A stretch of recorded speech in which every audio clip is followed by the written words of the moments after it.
안녕하세요 여러분, 엉두루입니다. 오늘의 주제는 옵션 시장과 관련된 내용입니다. 옵션의 유동성을 공급하는 마켓 메이커 혹은 딜러라고 불리는 사람들의 S&P 500 인덱스에 대한 감마 노출도, 이런 주제를 제가 가져왔는데 익숙하신가요? 아니면 생소하신가요? 생소한 분들이 더 많다고 저는 생각하고 있습니다. 여러분은 주식 투자자시고 평소에 옵션 시장에는 별로 관심이 없으실 텐데요. 하지만 중요한 사실을 하나 말씀드리면, 옵션 시장은 여러분에게 굉장히 큰 관심이 있습니다. 시장의 변동성을 이해하는데 도움이 될 개념이니까 오늘 한번 집중해서 들어보세요. 현재 미국 주식 시장을 보면 S&P 500 옵션의 명목 가치가 시기에 따라 다르지만 시장 전체의 20% 안팎을 차지할 만큼 사실은 굉장히 큰 존재입니다. 거기에 비해 우리 일반 투자자들은 크게 관심을 두지 않고요. 사실은 그런 마켓 메이커, 옵션 마켓 메이커들의 매매가 있는지조차 인지하지 못하는 투자자들도 굉장히 많습니다. 보통 투자자들은 그냥 시장이 오를 것 같으면 사고 떨어질 것 같으면 파는, 이런 존재만 시장에 있는 거 아니야? 라고 생각하는 것 같아요. 하지만 마켓 메이커, 그들은 존재하고요. 때때로 우리가 꽤 많이 신경 써야 하는 존재입니다. 그런데 기본적으로 그들은 방향성 매매를 하지 않기 때문에 시장의 방향보다는 시장의 변동성과 더 관련이 높아요. 우리 지금부터 옵션 마켓 메이커라고 불리는 그들을 그냥 딜러라고 한번 표현해 봅시다. 원칙적으로 이들은 옵션을 매매하는 사람들이 아니라 옵션을 매매하고 싶어 하는 투자자들의 계약 상대방이 되어주는 역할을 합니다. 그것을 우리는 유동성을 제공해 준다라고 표현을 하죠. 자, 자세하게 한번 보겠습니다. 일단 딜러들은 시장이 원활하게 돌아가도록 돕는 중요한 역할을 합니다. 즉, 누구든지 자신에게 와서 옵션을 사려고 하거나 팔려고 하면 딜러는 그 요청을 다 받아줍니다. 딜러는 거래를 하면서 생길 수 있는 손해가 있는데요. 이거를 피하기 위해 리스크 관리를 해야 됩니다. 왜냐하면 딜러가 옵션 상대방이 되면 딜러 자신도 옵션의 포지션에 노출이 되는 거거든요. 우리가 생각하는 리스크 관리는 손실을 제한하는 것인데요. 딜러들의 관리는 이익을 확정짓기 위한 리스크 관리에 가깝습니다. 이게 무슨 말이냐고요? 자, 보세요. 딜러는 옵션을 거래할 때 프리미엄을 붙여서 팔았습니다. 딜러는 그만큼의 이익을 확정짓고 싶지, 시장이 오르든지 떨어지든지 거기에 자기가 위험에 노출되기는 싫을 겁니다. 당연하겠죠. 계약을 한두 개를 하는 게 아닐 거니까요. 기껏 수수료를 받았는데 자기가 주식시장 방향성의 위험에 노출돼서 나중에 크게 까먹으면 어떡합니까? 시장은 큰 손실이 날 수도 있는, 특히 매도 포지션은 무한한 손실이 날 수도 있는 그런 시장이거든요.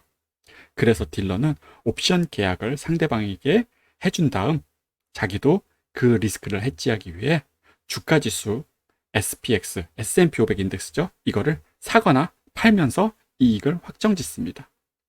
좀 헷갈리신다고요? 그래서 이해를 돕기 위해 예를 한번 들어보겠습니다. 자, 딜러가 엔비디아 콜옵션을 팔았다고 해보겠습니다. 그러면 딜러는 언제 손해인가요? 자, 상대방이 콜옵션 매수 포지션이니까 딜러는 콜옵션 매도 포지션이 되는 거고, 콜옵션 매도 포지션인 딜러는 엔비디아 주식이 상승하면 손해인 겁니다. 기껏 프리미엄 받고 팔았는데 손해보면 안 되잖아요.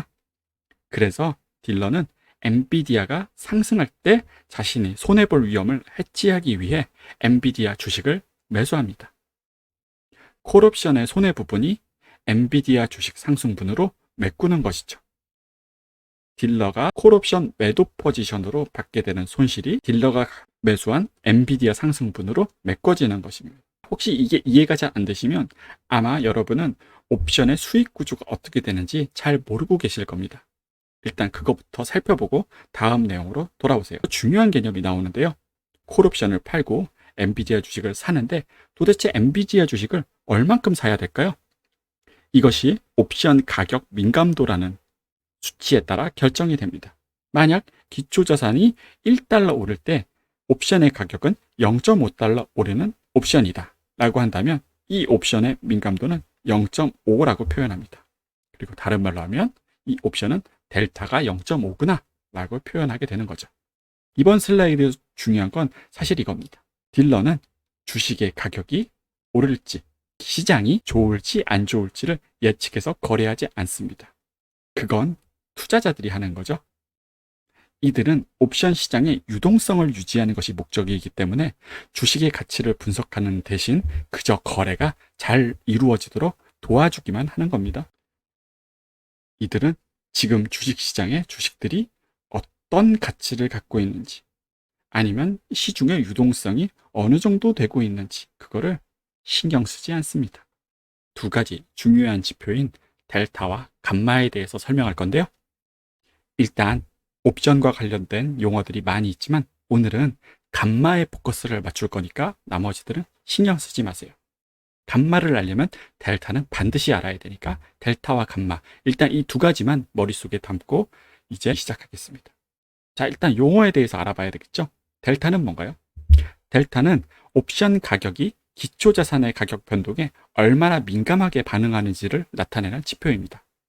예를 들어 델타가 0.5인 콜옵션이 있다면 기초자산 가격이 1달러 오를 때 옵션 가격은 0.5달러 상승한다는 뜻입니다.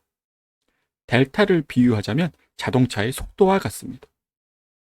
기초자산이 오를 때 이익을 보는 콜옵션은 델타가 플러스이고 풋옵션은 델타가 마이너스가 되겠죠. 델타는 옵션의 방향성 리스크를 나타내는데요. 딜러들은 일단 한번 팔아버린 계약의 프리미엄을 수취하려고 하는 거지 굳이 방향에 베팅해서 위험해지고 싶어 하지 않는다는 것을 앞에서 강조했었죠. 그래서 그들은 방향성과 관련이 있는 이 델타를 0으로 만드는 델타 해지 전략을 사용합니다. 풋옵션을 팔았다고 생각해 볼까요? 자, 풋옵션은 델타가 마이너스 0.4라고 해보겠습니다. 딜러는 풋옵션을 판 거니까 플러스 0.4가 되겠죠. 마이너스 0. 그러면 플러스 0.4를 0으로 만들려면 기초자산을 얼만큼 팔아야 되나요? 네, 0.4 단위만큼 기초자산을 매도하면 델타가 0이 되는 겁니다. 이 개념이 생소한 사람들은 바로 머리에서 떠오를 때까지는 연습이 조금 필요합니다. 우리 또 한번 연습해 볼까요?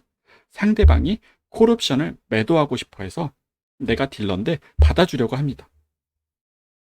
그럼 딜러는 콜옵션 매수 포지션이 되죠. 콜옵션의 델타는 0.5래요. 그럼 딜러는 얼마만큼 기초자산을 팔면 될까요? 네, 0.5 단위만큼 기초자산을 팔면 됩니다. 일단 개념은 이해했다 치고 딜러는 델타를 0으로 가져가고 싶어하는 존재라고 이해했으면 이제 감마로 우리 한번 넘어가 봅시다. 가격이 변하면 사실 델타 자체가 변합니다. 옵션이 기초자산과 얼마나 가까운지에 따라서 델타는 항상 변하게 됩니다. 이 델타의 변화량을 우리는 감마라고 표현합니다. 감마는 델타가 기초자산의 가격 변화에 따라 얼마나 많이 변하는지를 나타냅니다. 즉, 델타의 변화율을 의미하는데요. 델타는 일정하지가 않고 기초자산이 가격이 변동할 때마다 항상 변합니다. 그래서 감마는 자동차의 가속도에 비유할 수 있습니다. 즉, 델타의 변화 속도를 나타내는 것이 감마입니다. 감마가 있기 때문에 한 번으로 델타 해칭을 하고 끝을 내지 못하고 딜러들은 계속 해칭을 해야 됩니다. 이게 바로 문제의 핵심입니다. 딜러들이 고객의 옵션 주문을 받아주고 자기도 남아있는 계약이 있다는 건 이해하셨죠? 그리고 감마 노출이란 델타가 기초자산 가격 변동에 얼마나 민감하게 나타나는지, 자, 이거는 기초자산 가격에 따라 델타가 얼마나 변동하는지 그것을 나타냅니다. 이것도 하나의 리스크가 되는 거죠. 자, 감마 노출은 직접적으로 제거할 수 있는 방법이 없습니다. 아주 정확한 설명은 아닌데 그냥 우리가 해지 수단으로 쓰는 기초자산은 델타가 1인 상품인데 그 기초자산에는 감마라는 값이 없어요. 옵션은 델타도 있고 감마도 있는데 기초자산에는 델타밖에 없거든요. 그래서 이 감마 부분을 해지할 수가 없는 겁니다. 물론 정확한 설명은 아닙니다. 크게 틀린 건 아니니까 넘어가 주세요. 자, 딜러들은 감마 노출을 제거할 수 없기 때문에 기초 자산의 가격이 변화할 때마다 델타를 얼마나 이제 조정을 해야 되는지가 감마에 얼마나 노출되어 있는지에 따라서 달려 있습니다. 자, 우리가 여기서 용어 하나를 알아야 되는데요.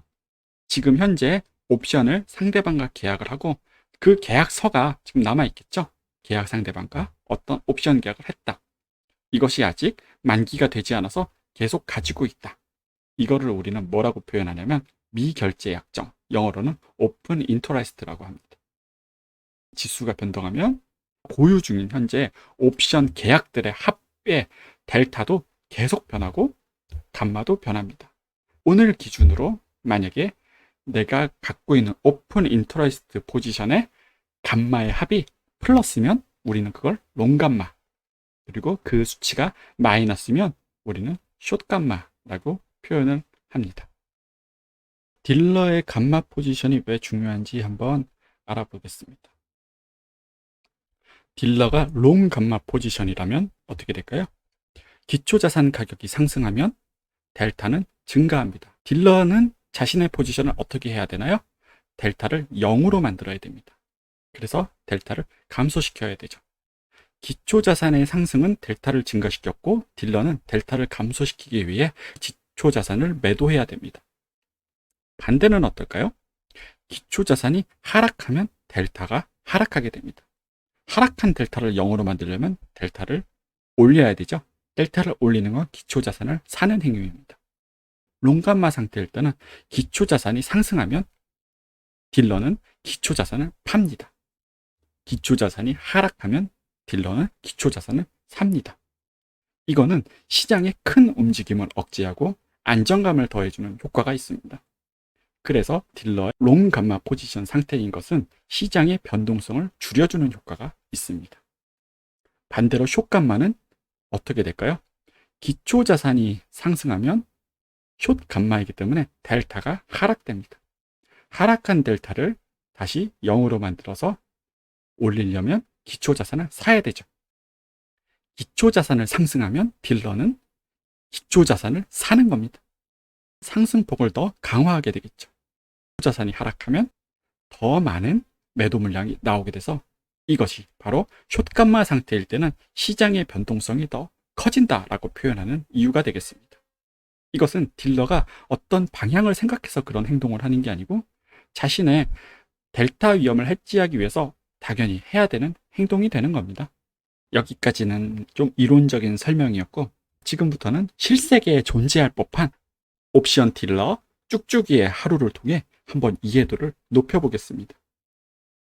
쭉쭉이는 시장에 유동성을 공급하는 딜러, 마켓 메이커입니다. 쭉쭉이는 많은 고객들을 받고 있습니다. 이들은 S&P 500 옵션을 사고 팔며 쭉쭉이는 주문을 처리 상대방이 되어야 합니다. 사실 쭉쭉이의 목적은 고객들이 원할 때 옵션을 사고 팔 수 있게 유동성을 제공하면서 자신은 큰 손실 없이 안정적으로 수익을 얻는 겁니다. 하지만 이 일을 하기 위해서는 끊임없는 주의와 빠른 대응이 필요합니다. 굉장히 똑똑한 친구입니다. 시장의 유동성이 꽤 좋은 하루입니다. 고객들에게 콜옵션과 풋옵션 계약을 계속 공급하면서 포지션이 쌓여가고 있죠. 이 쭉쭉이는 고객에게 옵션 계약을 제공할 때마다 리스크를 계속 관리해야 됩니다. 그래서 쭉쭉이는 델타 헤지를 매일매일 수행하고 있습니다. 아침에 쭉쭉이는 커피 한 잔을 마시고 블룸버그 터미널을 열고 SPX를 입력합니다. 오늘 시장을 상승하는 것을 보며 쭉쭉이는 자신의 포지션, 자신의 델타를 확인합니다. 그리고 감마도 한번 확인해 봅니다. 지금 자신은 롱감마 상태입니다. 오늘은 유동성이 꽤 풍부한 하루입니다. 이러면 옵션 계약을 많이 팔 수 있습니다. 델타가 시장이 상승하면서 좀 커졌습니다. 그래서 그는 SPX를 일부 매도하기로 결정합니다. 이렇게 델타를 조정함으로써 쭉쭉이는 시장의 위험을 중립화할 수 있습니다. 쭉쭉이의 고객들인 옵션 투자자들은 풋옵션 매수를 하거나 콜옵션 매도를 원하는 사람들이 많습니다. 그들은 자신들이 갖고 있는 주식 포트폴리오에 대한 위험을 해지하고자 하기 때문이고요. 이 수요가 크기 때문입니다. 쭉쭉이는 고객들이 풋옵션 매수를 원하니 풋옵션 매도를 자신의 포지션으로 갖게 됩니다. 또 콜옵션 매도를 원하는 고객들이 오니까 쭉쭉이는 콜옵션 매수를 해줍니다. 대신 매수해주는 가격은 정해진 이론 가격보다는 좀 싸게 사줍니다. 자, 쭉쭉이의 지금 포지션은 풋옵션 매도에 콜옵션 매수이기 때문에 이 두 개를 합치면 시장의 방향성 베팅과 같습니다. 오르면 수익이 나고 떨어지면 손실을 보는 거죠. 그래서 쭉쭉이는 델타를 맞추기 위해서 주가지수 매도 포지션의 비율을 조절하게 됩니다. 실세계에 존재하는 딜러들이 자주 하는 행동입니다. 점심시간이 지나고 시장이 갑자기 하락하기 시작합니다. 쭉쭉이는 델타를 한번 확인해 봅니다. 이번에 델타가 대폭 줄어들었습니다. 그래서 쭉쭉이는 델타를 0으로 맞추기 위해 SPX를 다시 매수합니다. 델타가 변할 때마다 쭉쭉이는 시장이 개입해서 포지션을 조정해야 되는데 이 과정에서 사실은 감마가 굉장히 중요한 역할을 합니다. 쭉쭉이는 지금 롱감마 포지션입니다. 시장의 변동성을 줄여주는 역할을 하게 됩니다. 쭉쭉이는 좀 걱정이 됩니다. 이러다 숏감마 포지션이 되면 시장이 상승하면 자기도 따라 사야 되고 하락하면 자기도 따라 팔아야 돼서 자기가 변동성을 키우게 되기 때문이죠. 정리해보면 이렇습니다. 쭉쭉이는 델타 해지를 통해서 안정적인 수익을 추구합니다. 델타가 변하면 S&P 500 지수 SPX를 매수나 또는 매도하여 위험을 조정합니다. 즉 쭉쭉이의 행동은 델타의 변화가 유발하는 거고 얼마나 크게 행동할지는 델타의 변화일인 감마가 결정하게 되는 거죠. 이걸 보고 있는 쭉쭉이의 사촌인 쭉쭉맨이 등장합니다. 개인 투자자입니다. 쭉쭉맨은 쭉쭉이의 행동을 분석함으로써 시장 변동성에 대해 중요한 예측을 하는 감을 항상 잡습니다. 지금 쭉쭉이가 롱감마 상황입니다. 쭉쭉이는 시장이 상승할 때는 S&P 500을 매도하고 하락할 때는 매수합니다. 갑자기 시장이 엄청 급락하고 있습니다. 그래서 쭉쭉이가 시장의 하락에 따라 S&P 500을 매수하면서 변동성을 줄이는 움직임을 보일 거라고 우리 쭉쭉맨은 판단합니다. 쭉쭉맨은 쭉쭉이의 매수 행위를 보며 시장이 곧 안정될 것이라고 판단하고 저가 매수를 시도합니다. 그런데 시장이 갑자기 다시 급등합니다. 이럴 때 옵션 딜러 쭉쭉이가 상승하는 시장에서는 S&P 500을 매도할 것이라고 쭉쭉맨은 판단합니다.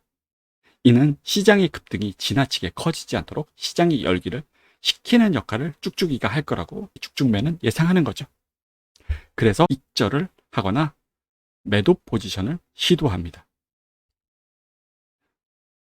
시간이 흘렀습니다. 쭉쭉이가 숏감마 상황입니다. 숏감마 상황에서는 쭉쭉이가 시장의 변동성을 더 확대시키는 역할을 하게 됩니다. 쭉쭉맨은 시장이 급락하면 추가 매도나 풋옵션 매수 같은 공격적인 하락 배팅을 준비하고요. 시장이 급등할 때는 상승세가 더 크게 이어질 것이라고 예측하며 콜옵션 매수나 주가지수 추가 매수를 통해 상승을 극대화하려는 전략을 취할 것입니다. 자, 사실 쭉쭉맨은 쭉쭉이랑 사촌 관계이기 때문에 정보를 그냥 받으려고 했습니다. 전화로 말이죠. 하지만 이것은 불법이랍니다. 그래서 쭉쭉맨은 옵션 시장의 거대 군손인 쭉쭉이의 포지션을 알 수 있는 방법을 한번 연구해 봤습니다. 사실 쭉쭉이의 포지션을 알기는 생각보다 쉬웠습니다. 바로 이 사이트 cboe.com에 있기 때문이죠. 아주 다행스럽게도 내가 굳이 계산하지 않아도 거기를 가면 감마, 그리고 미결제 약정, 그리고 만기별로 모든 데이터가 다 있기 때문에 이를 활용해서 옵션 딜러들의 전체 감마 포지션이 롱감마인지 숏감마인지는 계산하기가 그렇게 어렵지 않았습니다. 그는 전체 만기, 전체 옵션의 감마 익스포저 합을 계산해 봤습니다. 계산 방법은 생각보다 어렵지 않습니다. 감마의 오픈 인터레스트 합을 곱하고 기초자산을 곱하고 그 단위수, 한 기초자산당 컨트랙트 사이즈가 얼마인지를 곱해서 그거를 합하면 각 옵션마다의 감마값이 나오게 되는 거고요. 전체를 합치면 됩니다. 풋은 마이너스, 콜은 플러스가 되는 거죠. 전체 만기의 옵션 포지션의 감마 익스포저 합을 계산했더니 지금 우리 시장, S&P 500 시장이 숏감마 상황이라는 걸 알게 되었습니다.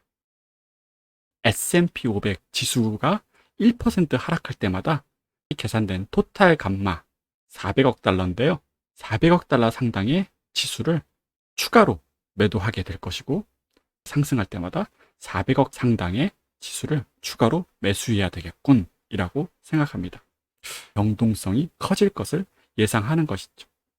쭉쭉맨의 판단은 이렇습니다. 쭉쭉이 때문에 변동성이 더 커지겠구만. 좀 조심해야 되겠는데? 근데 시장은 오를까 떨어질까 생각하고 있습니다. 쭉쭉이를 볼까요? 쭉쭉이는 지금이 숏감마 상태네, 좀 부담스러운 걸 이라고 생각을 하지 않습니다. 옵션 딜러인 쭉쭉이는 주식시장이 어쨌든 지읒도 신경 쓰면 안 됩니다. 자, 여기까지 한번 알아봤는데요. 기초지수의 변화에 따른 감마 레벨의 측정. 원래 이번 주제에 담으려고 했는데 이게 코딩이 좀 많이 들어가고 실습해야 되는 부분이 있어서 부담스러워서 일단은 좀 뺐습니다. 이 파트에서 중요한 거는 제로 감마. 그러니까 감마라는 것도 사실은 이 기초자산의 가격이 변하면서 델타만 변하는 게 아니고 감마도 변하게 됩니다.